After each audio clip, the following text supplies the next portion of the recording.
is a research scientist at Helmholtz-Zentrum Dresden-Rossendorf, working at the intersection of Earth observation and artificial intelligence.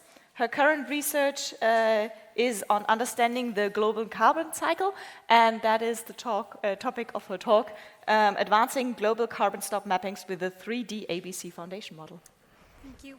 So good afternoon, I'm Joshi from HZDR, and I'll be presenting my talk on advancing global carbon stock mapping with 3D ABC Foundation Model.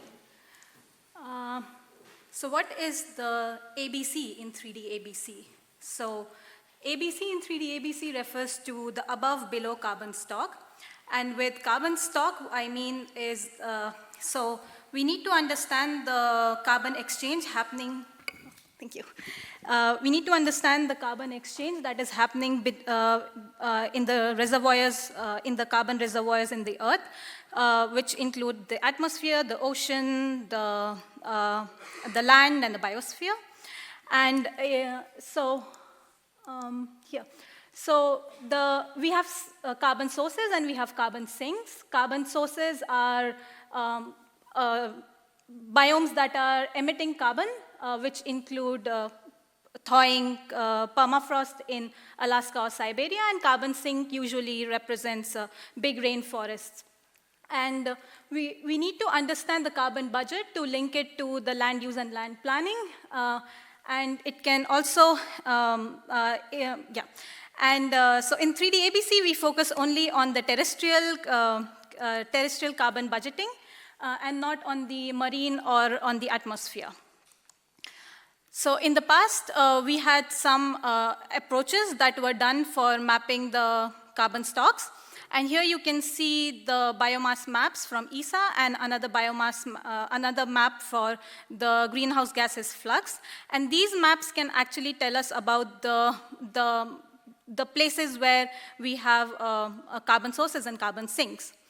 And while the general conception is that forests are carbon sinks, we can also understand from these maps the regions where forests are changing, maybe due to deforestation or due to change in like forest fire regimes.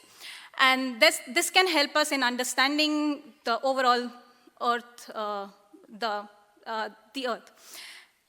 So the existing approaches are either very old, or they lack space. They are not temporal, or they are not very global. And since we need more global data sets, we focus on the 3D ABC model, which will eventually give us the carbon map, the carbon flux map for the whole Earth surface. Okay. So when we look at the world around us with our naked eyes, we are just looking at one layer of reality.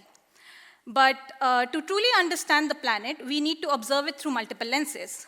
And by multiple lenses, we can use either multispectral or hyperspectral imaging, which can give us imaging in RGB, the infrared thermal bands, or we can see through radars, which can help us see the surface of the Earth penetrating through clouds, or we have digital elevation map, which give us the terrain, give us the outline of the terrain.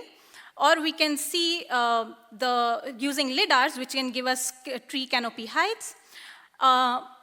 We can additionally add climate or weather data to this by using climate reanalysis data, which can tell us about the biome or the temperature or the wind, etc. So we have all of this data together, and to bring it all together, we need something. So we need models that can see all of these data together and.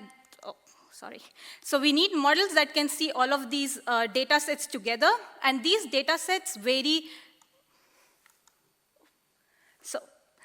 So these data sets vary spectrally. They vary.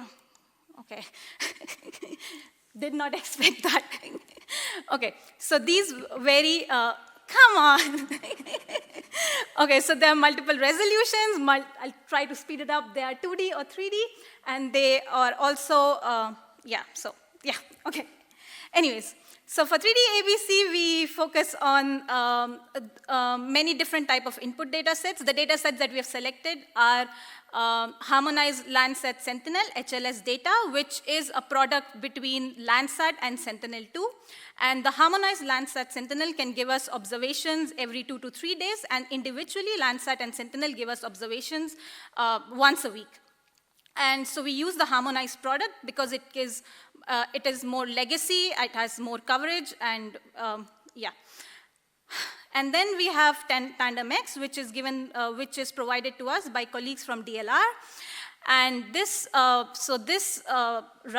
so the Tandem X can see through the cloud canopy and can give us a more, it can give us maps of coherence. Coherence maps can help us understand the changes that have happened in the land surface.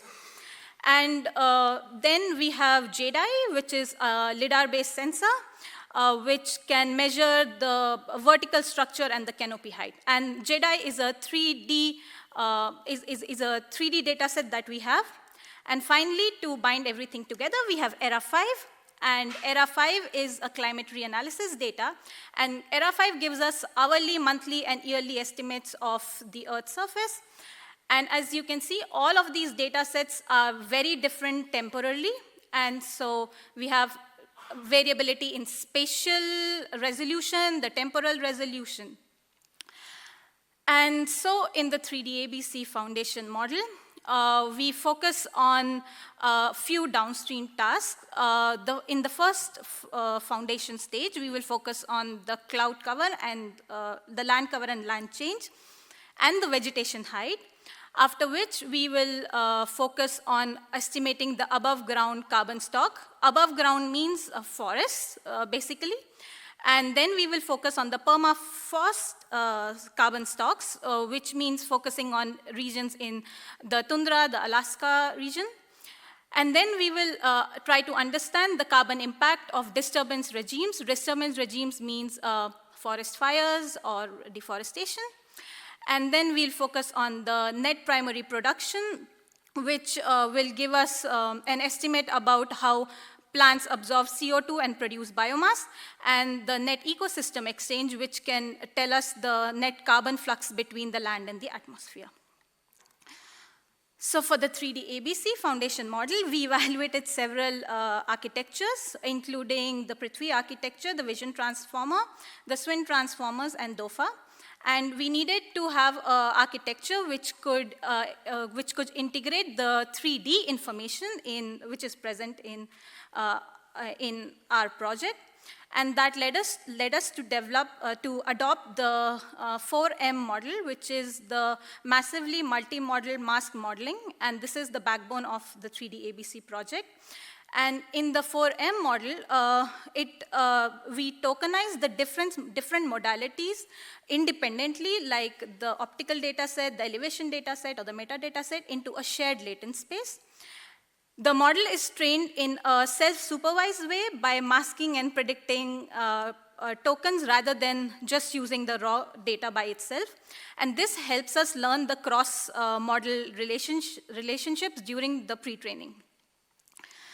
And the unified transformer can then help us generate output tokens from the input tokens from the combination of the modalities.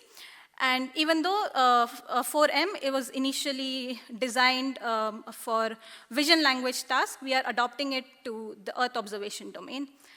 Yeah. Okay. And so in the 4M model, we randomly select small subset of tokens.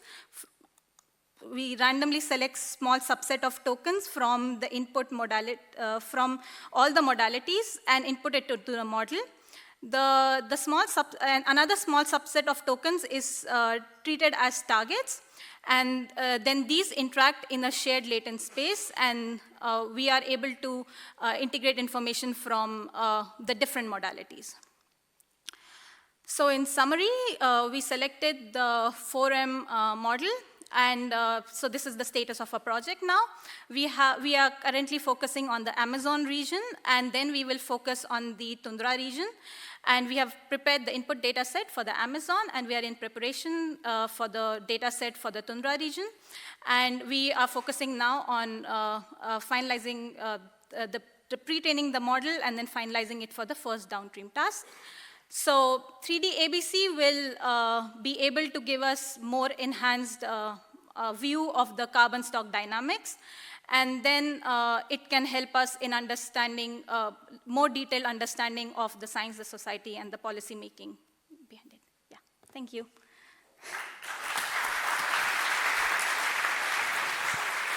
Thank you for this presentation. Time for questions. Are there questions? Yes. Thank you very much for the nice talk. So I was wondering, I guess you're not to this point of the project yet, but how do you plan on training your pre-trained model for downstream tasks? I mean, it's not necessarily training, but adapting it. So the first downstream task, or the first two downstream tasks in the foundation stage are land use, land change, and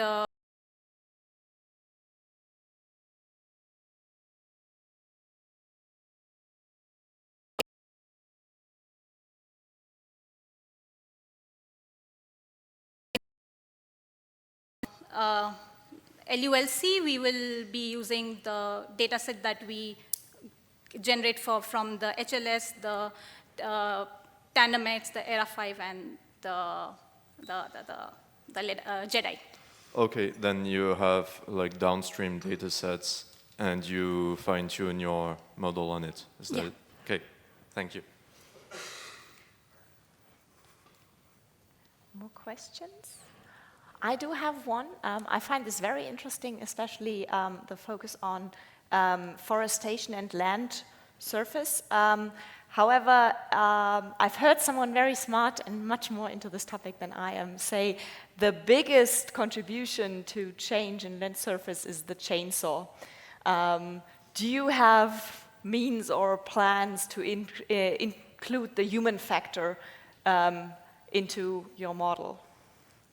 So with human factor, you mean citizen science data sets?